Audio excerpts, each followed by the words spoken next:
Welcome, everyone. This is Adam Coleman, and with me today I have Hazel Secco. She's a certified financial planner and a certified divorce financial analyst and founder of Align Financial Solutions. So, on this episode, we're going to be discussing the role of a certified divorce financial analyst, or CDFA, is what we kind of refer to them as in the industry, kind of what their role is in the divorce process, and also how it differs from a traditional financial advisor. So, Hazel, thanks for being here. Thank you for having me today, Adam. Absolutely. Well, before we jump into more of the specifics, tell us a little bit about yourself and kind of why you went into financial planning, but then specifically divorce financial planning. Yeah, I guess there's a lot of components to why I started doing the financial planning because I originally majored in psychology at the University of Buffalo. I guess I started off from a transactional side of the financial planning, financial advising, but I did decide to become a CFP because I thought just needed to have an official designation to position myself as an expert. And I guess the biggest reason I became a financial planner was because I was very interested in making a lot of money and being successful and, a lot of money related things. As I got more into the industry and the more I know and the more I actually interact with the clients, that's when I sort of realized my real passion of helping women going through their life transitions. And then that's when I became a divorce financial advisor and wanted to help more women going through divorce or after divorce.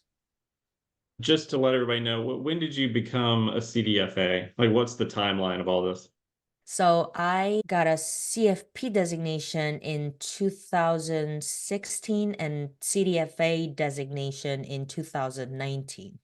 So, kind of jumping into a little bit of the granular things about this, I know some certified divorce financial analysts, they tend to focus more on the financial advisory piece, and then they just have the designation just in case it comes up. And then others are strictly like they don't do any kind of financial advisory and they just do the CDFA work. Where does yours fit in? Are you kind of a hybrid between the two, where you do some divorce specific work and then some financial advisory work as well?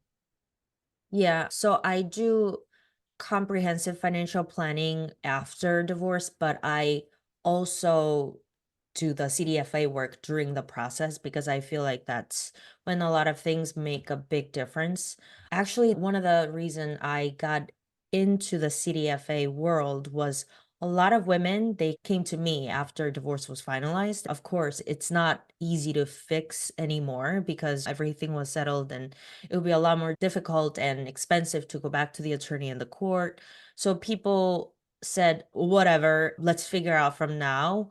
And then their financial future depends hugely on the decision that was made during the divorce process. So I felt really bad not having all that process and everything figured out from my understanding, like, we couldn't change it anymore. We were just going off of what was already decided. And then that's when I really wanted to make a difference in their life during the divorce process, because a lot of times it seemed like not enough financial related information was discussed even during the divorce process with an attorney.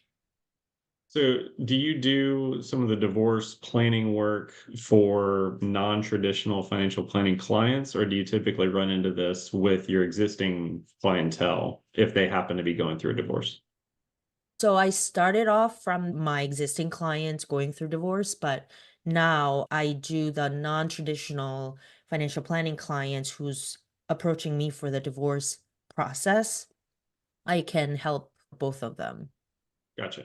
And just for people that are interested in kind of having that additional specialty, they don't have to be a ongoing client of yours. They can just strictly do the divorce planning work during the divorce if they wanted to. And then if they wanted to continue that relationship, they have that option, correct? That is correct. Okay, perfect. Well, what does that look like? I guess I think most people kind of have an understanding of what a traditional financial advisor relationship looks like in terms of investment management and all the other comprehensive financial planning. But specific to a divorce, what all are you going through with somebody going through a divorce that kind of gets into the divorce financial planning arena? So, are you going through mostly budgeting? Is it really investment advice? Is it mostly tax planning? What does that look like in the real world? Right. I guess a lot of the things that we discuss would be asset division and what are some of the tax implications of that division. Um, because I think attorneys, they know how to go off of the financial statements that they get from the clients, but they don't know obviously nitty-gritty of the implications of like each account type and then what that exactly means for like a future financial projections for each client. So that's where it can make a big difference in the client's financial future when you can make sure when you divide the asset in certain ways, like what's the implications of their retirement plan and then what that looks like. Does it make sense? Because a lot of times it's really hard to understand their future goals and then address what you need to have from the divorce process. But when you discuss with attorneys, their goal is going to be try to get as much as possible. But what does that exactly mean? I want to just make sure that they know what they need for their financial future.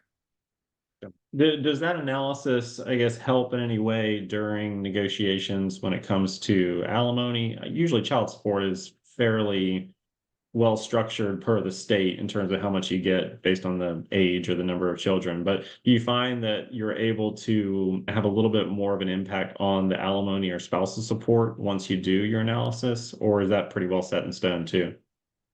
I mean, definitely there is analysis that helps with the negotiation because I feel like a lot of times alimony it is volatile. Like it's not something set in stone where they have to provide. So we have to have some reasoning behind it if they're not the breadwinner of the family. Like why do you need it? And projecting if you're gonna go back to school and then change the career, like what does that exactly look like? And then to get there, how much do you need and for what purpose? So I feel like it has a little bit more objective reasoning behind to make both parties understand what to expect during the division. Gotcha. What's the biggest thing, or maybe some of the biggest things that you see attorneys usually miss that you kind of have to come in and say, "Ah, there's a little bit of a nuance to this because of the financial planning piece or the tax planning piece."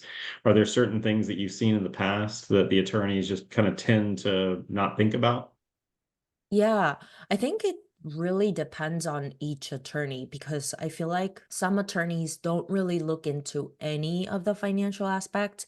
I mean, Right. they do look at the statements and they literally divide into half for each party, but really, what does that exactly mean after tax? And then a lot of the clients who don't know what's going on, they're going to just accept because one of the authority figures of the divorce is going to say this is how it works, but really some of the attorneys have zero idea what's going on regard to like any finances, and some of the attorneys, they do know some bits and pieces here and there, but it's just not comprehensive enough. They don't know exactly how that division or the whatever they're deciding right now is going to impact how much ever in the future. So, but the biggest thing I see is the different asset types. For example, like liquid versus non-liquid. What's the differences? Cash in hand versus some of the locked up money, such as a primary residence. They solely see that as a dollar figure, which is really crazy to me because I mean, like you have $2 million house and then you have a lot of equity there, but like, it's not the same as Right. cash. So those kind of things, or you don't know what you don't know. I really like that saying because majority of the attorneys are not going to go in detail of the like 401k if there's a Roth compartment inside of the 401k. Like Mhm. I don't think a lot of people even know about that, to be honest. So those kind of things, like I guess the big thing is tax implications of each different type of account. Right. Well, and to, I guess, drive that home a little bit more, I mean, the issue is that 50% of a taxable brokerage account or a checking account is obviously taxed very differently than 50% of a retirement account. Is that kind of what you're seeing? Is that they're just not considering the fact that the value of a potential Roth account that's tax free forever, basically, they're treating that as the same as a checking account, essentially. Is that what you're seeing? Yeah, yeah, Gotcha. exactly. Right. So one of the examples was one was getting the cash equivalent, but it was non-IRA, and then the female spouse got all just IRA. So she had to take a lot of money out and get penalized for withdrawing money before 59 and a half and then paying for Right. the attorney fees. So she got hit a lot because she got hit by the tax and penalty, and you pay the attorney with that. So it's like at the end, like she had nothing left. Right. No, the liquid versus illiquid, certainly that would be a bigger impact than anything, even the tax implications. So no, that's a good one. And especially with a lot of these situations where the money is tied up in the house that may not be liquid or accessible either, that definitely comes up quite a bit in my world as well. I guess any advice for people that are kind of going down that divorce path that are thinking, I hear this a lot where people think, oh, my situation is not that complicated. The attorney should be the only person that needs to really handle it.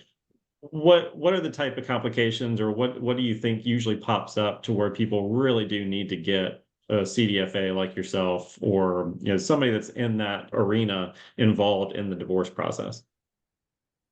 I guess it's really hard to see from your own perspective. So at least talk to one of the divorce professionals outside of attorney to just see if that would be even the best ideal situation, because a majority of the divorce they don't go to trial. So we want to make sure it's collaborative and conversational, and both party is at least communicating about like what's the results, like a financial result or any divorce related matters. So I feel like there are a lot of different options other than just going to a traditional family law attorney.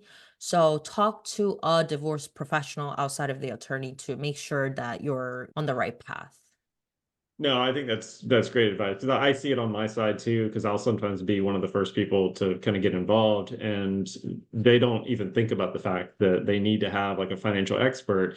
And some of these scenarios are not simple at all. Like they have five Right. different rental properties, they've got $1 million in a retirement account, they've got other brokerage accounts, and they're like, I don't really need anybody else involved. And Yeah. far simpler situations probably need somebody else to take a look at that because like you said the attorneys are not set up to do that. Yeah, I deal with a lot of divorce attorneys, no knock on them at all. It's just not their area of expertise and they'll usually be the first ones to tell you that if they're being honest with you. So I think having somebody, I usually run across more scenarios than not that they should hopefully have somebody on the financial side to help them beyond just the attorney trying to figure it out. So, and usually we can figure it out. Like you can usually figure out if somebody like myself needs to be involved, if it's mortgage related. I can usually do the opposite where I can basically say, all right, here's the things that a financial planner might need to get involved with. You might want to reach out to a CDFA. And so I think that's great advice. Divorce coaches would be another one. They usually have a Mhm. pretty good handle on kind of who the parties of the divorce and kind of where everybody fits in. So that might be another good option for people. So, and I guess that kind of jumps to the next question is everybody thinks the attorney is kind of the end all be all and that maybe the only person that needs to get involved. Aside from an attorney, we mentioned the financial advisor, your role, my role, obviously, divorce mortgage planner. We even mentioned divorce coach. Are there any other key components to a strong divorce team that you've seen be a lot more effective? I think a co-parenting expert if there's children involved. Yeah. And I feel like it really sounds counterintuitive, but it's just so much cheaper, like affordable to hire multiple divorce professionals outside of an attorney because, people end up talking about your whole life, like, attorney being a therapist, attorney being a financial advisor, attorney being anything is costing them so much because it's just hourly, and then it is supposed to be like a legal process. But if you talk to your own therapist or coach and divorce lending professional and financial advisor all separately, it's just gonna be a lot more conducive conversation where you're not gonna go through so many hours with just sole divorce attorney for your everything. Right. Yeah, they're not experts at everything. So let them handle the legal side. And I will probably be guaranteed to say that their hourly fee is quite a bit more than everybody else's. So Yeah, you don't exactly. necessarily want them to be the ones that are spending all that hourly fee, especially in a case that they might need to learn about the finances. So they're doing research, they're trying to possibly ask you or somebody like yourself or me to kind of learn how to do things themselves when they should just get one of us involved, and it makes the process easier. I think Right, it's right. not intuitive for a divorcing spouse to think, "Oh, the more people I have, they think it's gonna be more expensive and Exactly. convoluted," but it's absolutely the opposite where, one, my services don't actually charge anything, so it makes it a little easier I of a know. sell on my part. But even for yours, you know, you have obviously a consulting fee that's far cheaper than trying to have the attorney get involved and try to handle the finances, and the amount of problems and costs that you could incur by them doing it wrong far outseed any sort of fee that you would pay. So I definitely agree. I hope more people do that more often and not just try to rely on the attorneys. I think it would make things a lot Yeah, easier for sure. So, well, right. and I guess that brings up the next topic I wanted to kind of address before we get going is, you know, you've seen situations obviously where the attorneys are the only ones involved, where you probably know that a CDFA should be involved. What are some of the potential issues that you see when you're only relying on the attorney? Like we talked about some of the tax implications. That's obviously a big one. Are there any other pitfalls that you might think of that a client might face if they're going through a divorce without a financial planner? I always say that during my presentation or any other like speaking engagement where like a divorce attorneys are of course involved during the divorce process because it is a legal process, and then at the end of your divorce you're going to have this finalization of this legal process saying you are divorced, you're no longer married. But I feel like because of that it's just like misconception that attorneys do everything, and then like you said, attorneys are going to, for example, email other professionals to get the answer, to get back to the client, and that each email costs, I believe, their 15-minute of the time. Like any email, like it's, I mean, they're not going to count 2 minutes of their time. It's like every Right. 15-minute ish for per email. It's just like so many back and forth, and there's like a misunderstanding, miscommunication. It's just yeah, I mean, tax implication, that's very technical side of the missing part of just having a attorney, but I feel like the having a just team of professional and having a collaborative effort for divorce, it's just lessens the stress and that burden and kind of a tension that you might go through. I mean, you definitely go through during the divorce process.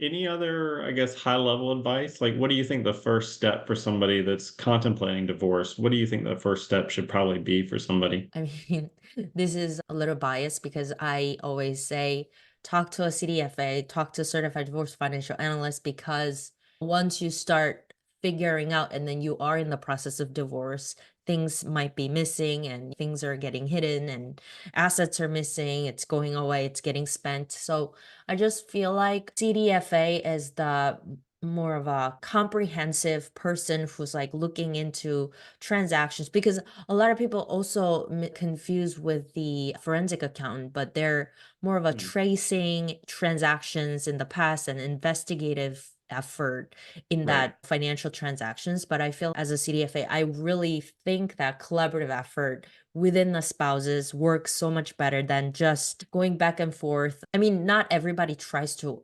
argue during the divorce, it just kind of happens. But if you just have a team of experts, go to CDFA, and then you're gonna get sent to you, for example. And I guess one of my biggest advice would be talk to a professional that's specialized in divorce, not Yeah. necessarily just a generalist. And then, like, if Yeah. you don't know where to go, I mean, they should be directing you to right professionals. There's just so much you can do as a one type of professional, like law professional, financial professional. I mean, I can never do what you do. I can never do what the legal professionals are going to do. And then I'm not going to even dip into it because I know I'm not going to be the most efficient person doing it. So yeah. No, I think that's perfect. And I don't have the bias that you do, so but I would tend to agree. I mean, I think outside of the child custody issue, which obviously that's a major one that you need somebody to get involved with. I would say the financial piece is the other big one. I mean, you've got finance and custody issues to kind of go through. With any kind of divorce, obviously, if there's no kids, then it's mostly all finances at that point. So the CDFA makes more sense as kind of the central hub just because they understand the overall financial piece of it. And then, yeah, if there's a house, I get involved. If there's, something else, child custody issue, bring in a child custody expert. I think always having an emotional aspect, having therapist, divorce coach is always a good idea. But then, Yeah. like you said, the legal side, it's a must have, but I don't necessarily think it's steering the ship in most cases, even though that's traditionally how it operates. But the first step that everybody has, usually it's like, all right, contact your divorce attorney, and that's Right. it. And there's never the thought process of maybe we need to gather up some more information so that you can then go to the attorney with a lot more data and a lot more Right. of all these things that are thought about of like, all right, who would keep the house or how would we set up these accounts? And obviously we're talking a collaborative, amicable situation. It's a totally different scenario. If they need to go to litigation, obviously get an attorney involved. But for these, which I think you and I are traditionally working on fairly amicable situations where people kind of understand that we're just trying to get to the ultimate goal of what these people want to get at the end of the day. Right. The finances are a big one. So if we can Yeah. get that nailed down, give our respective reports to the attorney, I think everybody wins at that point, which is good. So make this process a lot less stressful than it needs to be, which it's obviously hard to avoid some of the Yeah. stresses involved, but if we can alleviate some of that, I think that's the key. So, Mhm.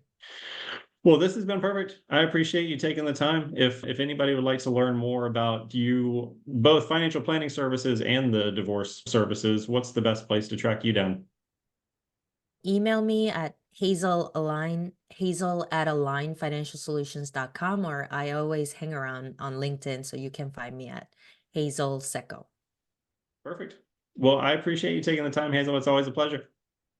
You too. Thank you for having me. All right.